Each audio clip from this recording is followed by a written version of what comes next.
आज इस chemistry class में हम बात करने वाले हैं उपसह संयोजी यौगिकों का आईयूपीएसी नेम कैसे लिखा जाता है। तो पिछले लेक्चर्स में हमने जो है इनके कुछ रूल्स थे, जो उपसह संयोजी यौगिकों का नाम जो है यौगिक को सूत्र जो है किस प्रकार से लिखे जाते हैं, तो सूत्र बनाने के रूल्स जो थे हमने पिछले लेक्चर में चर्चा किया था। आज इस क्लास में हम जो है इनका नाम कैसे लिखा जाता है, इनके लिए कौन से रूल्स बनाए गए हैं, इन सभी रूल्स के बारे में चर्चा करेंगे। सेकंड हेडिंग है यौगिकों का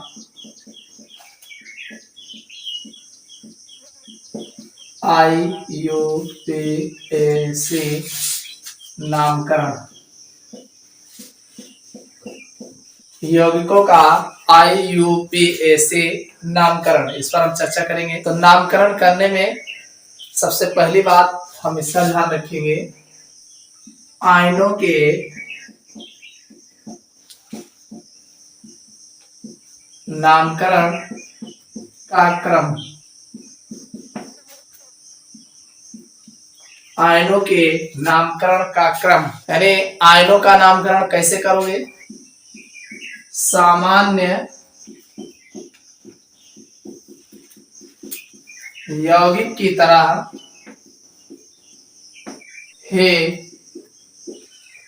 आयनिक संकुलों के नामकरण में भी पहले धन आयन तथा इसके पश्चात ऋण आयन का नाम लिखा जाता है।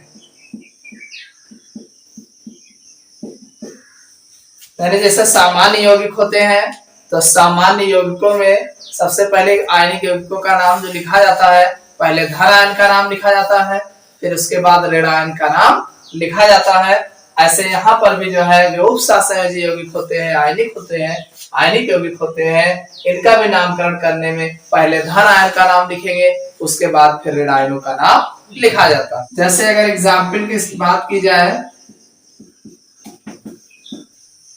K2PtCl6 में, अगर हम इसमें बात करें K2PtCl6 में, तो K2 जो है धन आयन है और PtCl6 जो है ये पूरा जो है यहाँ से यहाँ तक ऋण आयन होगा। में तो ये प्लस चार्ज बनेगा, K प्लस चार्ज धन आयन है, अतः इसका नाम पहले लिखते हैं,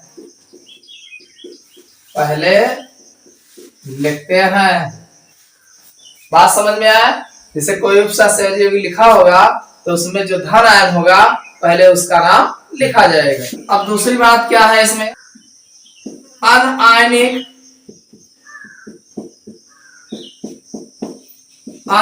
संकुलों का नाम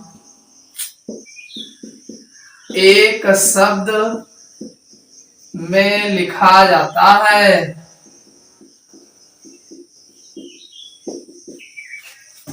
देखिए जो दूसरी बात है कि अनायनिक, जैसे तो आयनिक वाला हो गया कि आयन होते हैं धन आयन ऋण आयन, जिसमें कोई आयन नहीं होगा तो ऐसे संकुलों का नाम एक ही शब्द में लिखा जाएगा। अब ये पहली बात हो गई आयनों का नामकरण। अब बात दूसरी आती है उपसह संयोजी क्षेत्र। उपसह संयोजी क्षेत्र या मंडल का नामकरण। उपसह संयोजी क्षेत्र या मंडल का नामकरण, इसका नामकरण कैसे करोगे? उपसह संयोजी क्षेत्र का नाम लिखते समय पहले लिगेंड का नाम लिखते हैं, फिर केंद्रीय धातु परमाणु या आयन का नाम ऑक्सीकरण अवस्था के साथ लिखा जाता है। हमने कहा कि उपसात संयोजित क्षेत्र या मंडल का नामकरण, देखो आयन का नामकरण हो गया। अब जो ब्रैकेट लगा है तो ब्रैकेट के अंदर नाम कैसे लिखोगे? तो ब्रैकेट के अंदर नाम लिखने में सबसे पहले जो नामकरण लिखा जाएगा, उपसात संयोजित क्षेत्र का नाम लिखते समय पहले लिगेंड का नाम लिखेंगे। सबसे पहले किसका नाम लिखोगे? लिगेंड का नाम लिखेंगे। फिर केंद्रीय धातु परमाणु या आयन का नाम लिखेंगे। पहले लिगेंड लिखेंगे, फिर सेंट्रल एलिमेंटल एटम या आयन जो भी होगा उसका नाम लिखेंगे, और फिर उसके बाद ऑक्सीकरण अवस्था यानी केंद्रीय धातु परमाणु का नाम जब लिखते हैं तो उसके साथ साथ जो है ऑक्सीकरण अवस्था भी उसका लिखते हैं कि कौन सी ऑक्सीकरण अवस्था उसकी है। समझ में आ गई नहीं? अरे पहले लिगेंड लिखोगे, लिगेंड के बाद केंद्रीय धातु परमाणु या आयन जो भी होगा उसको लिखोगे, उसके साथ उसकी कितनी ऑक्सीकरण अवस्था है उस केंद्रीय धातु परमाणु का, उसको भी साथ साथ लिखा जाता है। एग्जाम्पल देखना चाहो देख लो। CONH3 का होल 6 3+4। मान लीजिए कोई ये जो है आयनिक लिगेंड है, CONH3 का होल 6 3+4। अब इसमें इसका यही तो आपका उपसात संयोजित क्षेत्र है भाई। यहाँ से यहाँ तक ब्रैकेट लगा है तो ये उपसात संयोजित क्षेत्र हुआ। तो इसका नामकरण अगर आपको करना है तो सबसे पहले लिगेंड का नाम लिखोगे। समझ में आ गया नहीं? तो लिगेंड इसमें कौन है भाई? NH3 है ना। मैं पहले NH3 का नाम तथा CO का नाम बाद में लिखते हैं भाई। इसमें अगर आप देखोगे तो NH3 जो है लिगेंड है और ये केंद्रीय धातु परमाणु है, तो पहले NH3 का नाम लिखेंगे चूंकि ये लिगेंड है, और फिर CO का नाम बाद में लिखते हैं। अब सबसे बड़ी बात यहाँ है कि लिगेंडों का नामकरण कैसे लिखोगे? बहुत वैरायटी के लिगेंड है, तो आप पहले लिगेंड जानो कितने प्रकार के हैं, कौन कौन लिगेंड होते हैं, लिगेंड को जानिए और उनका नाम कैसे लिखा जाएगा इनको जानिए। ठीक। तीसरा, लिगेंडों का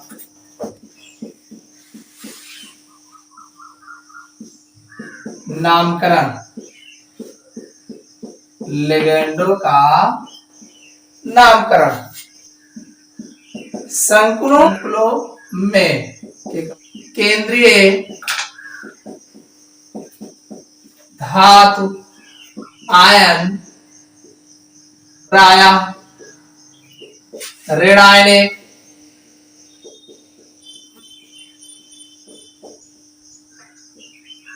या उदासीन लिगेंडों से जुड़े होते हैं। धनायनिक लिगेंड प्रायः दुर्लभ होते हैं, अतः इनका नामकरण इस प्रकार करते हैं। हमने कहा देखो कोई भी संकुल होगा, कोई भी उपसात संयोजित समूह होगा, तो उसमें आप जानते हो जो केंद्रीय धातु आयन होता है, परमाणु होता है, वो किससे सबसे पहले किससे जुड़ेगा? सबसे पहले ऋण आयनिक लिगेंड से जुड़ता है, उसके बाद उदासीन लिगेंड से जुड़ता है, उसके बाद फिर धन आयनिक। और धन आयन बहुत दुर्लभ होते हैं, ये आपको देखने को नहीं मिलेंगे। कहीं एकाध रेयर केस बहुत बताएंगे, उसमें एकाध रेयर केस के मतलब दिखेगा, ठीक है। बाकी सब के या तो ऋणायनिक होगा या तो उदासीन लिगेंड होगा, ठीक। तो अब जो भी होगा, अब इनका हम नामकरण कैसे करते हैं, देखिए हर एक लिगेंड का नाम जो है अलग अलग लिखा जाता है। तो आपको हर एक लिगेंड का पहले देख लो किसका क्या लिखा है। रेड आयनिक, सबसे पहले रेड आयन वाला देख लो कि रेड आयन अगर होगा तो उसका नाम कैसे लिखा जाएगा। तो वे ऋणात्मक लिगेंड, वे ऋणात्मक लिगेंड जिनके अंत में आईडीई, ये ध्यान देना, आता है, जिनके अंत में, यानी वह ऋणात्मक लिगेंड जिनके अंत में आईडीई आता है। क्या आएगा? आईडीई। उनके नाम में आईडीई हटाकर ओ जोड़ देते हैं। हमने कहा कि वे ऋणात्मक लिगेंड जिनके अंत में आईडीई आएगा, तो आईडीई जिनके नाम के अंत में आएगा उनके नाम में आईडी हटाकर ओ जोड़ देंगे। समझ में आया कि नहीं? देखो इधर लिख लो ऋण आयन, और इसका प्रतीक होगा या प्रतीक जिसे बोलते सिंबल जो है नाम, ठीक। कॉलम बना लो ऐसे। सबसे पहले जिसके अंत में आईडी आता, जैसे क्लोराइड, क्लोराइड भी में आईडी आया है, और इसका सिंबल क्या है? Cl negative charge. ये आईडी हटा के क्या लिखना है? ओ लगाना है ना, तो हो जाएगा क्लोरो। क्या हो जाएगा? क्लोरो। देखो आईडी हमने हटा दिया, ओ लगा दिया। समझ में आया कि नहीं? क्लोराइड को क्लोरो लिखा जाएगा। ऐसे है ब्रोमाइड, ब्रोमाइड, ब्रोमाइड का जो सिंबल होता है भैया, इसका नाम क्या हो जाएगा? ब्रोमो।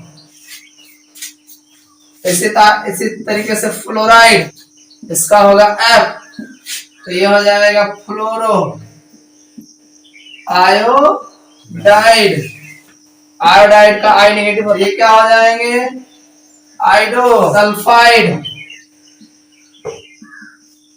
सल्फाइड का यस होता है, इस पर 2 नेगेटिव चार्ज होता है, तो ये हो जाएगा सल्फाइडो।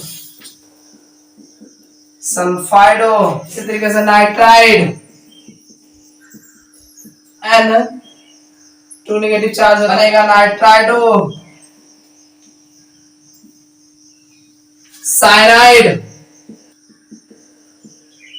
साइनाइड का Cl नेगेटिव चार्ज होता है, बन जाएगा साइनो। अरे ऋणायन हो गया, सूत्र इसका हो गया, नाम हो गया। तो क्लोराइड, क्लोराइड का आईडी हटा के क्लोरो लिख देना है। ब्रोमाइड का ब्रोमो, फ्लोराइड का फ्लोरो, आयोडाइड का आइडो, सल्फाइड का सल्फो, सल्फो भी लिखा जाता है सल्फाइडो, और नाइट्राइड का नाइट्राइडो, साइनाइड का साइनो। तो ये तो हमने कहा कि जिनके अंत में आईडीई आएगा, ये इनकी बात है, ऋणायनिक लिगेंड है जिनके अंत में आईडीई आएगा। अभी और देखना, सेकंड देखिए, वे ऋणात्मक लिगेंड,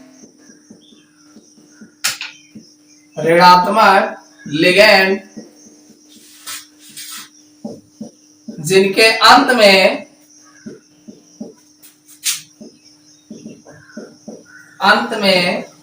आईटीई अथवा एटीई आता है, उनका अंतिम ई हटाकर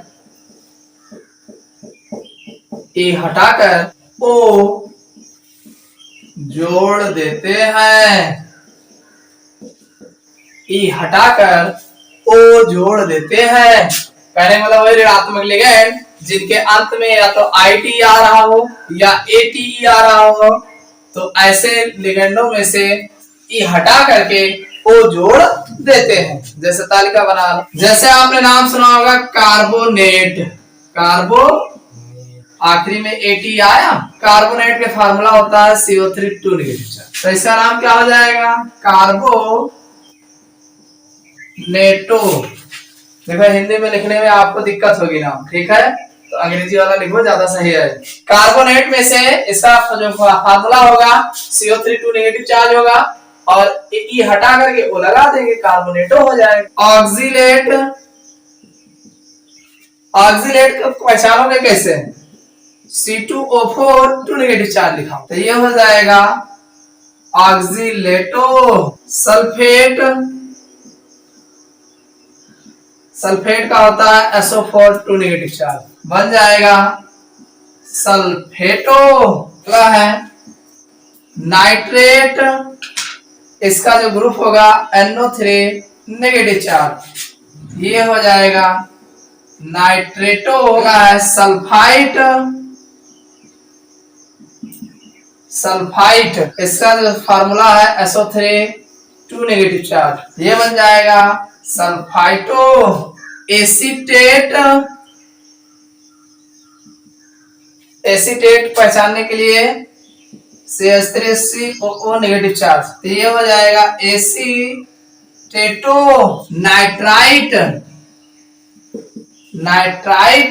नाइट्राइटो, एक तो ओ नाइट्राइटो लिखा जा सकता है, आर्थो नहीं है, ओ है। ओ का मतलब जब ओ से जुड़ा होगा, ठीक। अगला है, इसमें लिख लेना ओ से बंधित, जब ओ से बंधा, जैसे ONO नेगेटिव चार्ज। और दूसरा लिखा जाएगा N नाइट्राइटो। N नाइट्राइटो में क्या होगा? N द्वारा बंधित,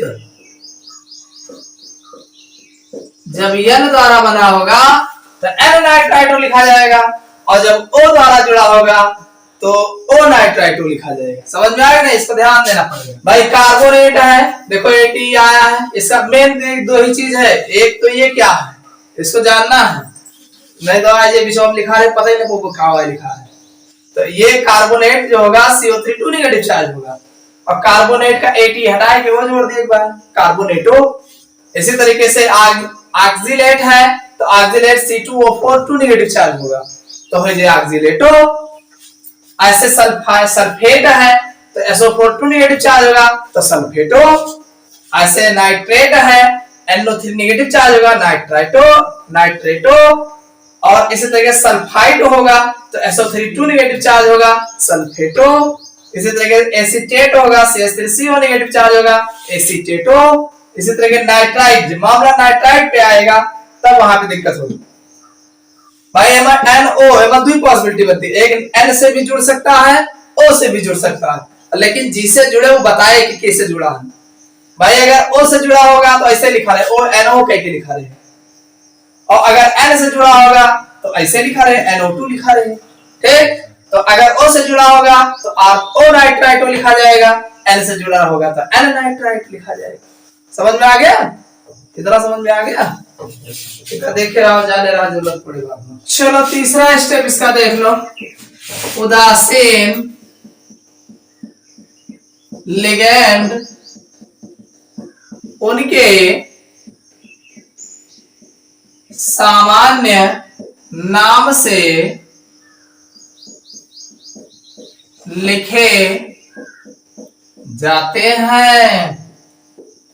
कुछ लिगेंड निम्न है। हमने कहा कि जो उदासीन लिगेंड होते हैं उनका जो नाम होता है वही नाम सामान्य नाम ही लिखा जाता है, उसमें कोई फेरबदल नहीं होता। जैसे लिख लो लिगेंड का सूत्र के नाम। तो उसके लिए हमने आपको बताया है NH2 CH2 CH2 NH2। क्यों NH2 CH2 CH2 NH2? अरे लिखेगा CH2 CH2 NH2 CH2 NH2, ऐसे भी लिखा जा रहा है। इसका नाम होगा EN के लिखा जाता है, शॉर्टकट में EN लिखा मिले, ठीक। इसका नाम होगा एथाइलिन डाइएमीन। EN लिखा रहे तो जान लो ये लिखा हुआ एथाइलिन डाई।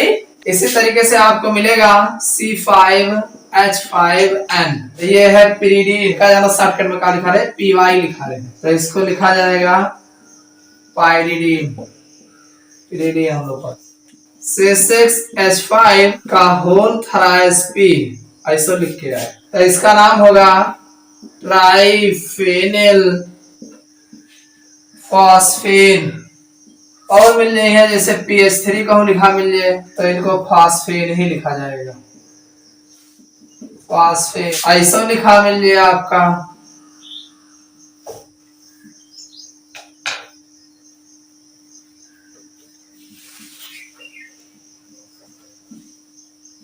ऐसे PY लिख के आया, DIPY ऐसे लिख के आया, डाई प्रीडाइल, यानी दो pyridine है भाई, इसीलिए इसको डाइप्रिडाइल कहा है। ठीक, समझ में आया नहीं? जिससे उदासीन लिगेंड जो होंगे, उदासीन मतलब ऊपर कोनो आवेश ना रहे, तो ऐसे वाले को जैसे उनका नाम होगा। अब जैसे ही आए एथिलीन डाइमीन तो इसे लिख दीजिए, ये pyridine आए pyridine लिखा जाए, ये ट्राइफेनिल फॉस्फीन है तो ट्राइफेनिल फॉस्फीन लिखा जाए, ये फॉस्फीन आए तो फॉस्फीन लिखा जाए, ये डाइप्रिडीन आए तो डाइप्रिडाइल लिखा जाए। ठीक, डाइप्रिडाइल तो एक ऐसे लिखा जाए। इतना कर लीजिएगा, बाकी जो और रूल्स बचे हैं अगले दिन, और अगले दिन इनका नाम भी हो जाए।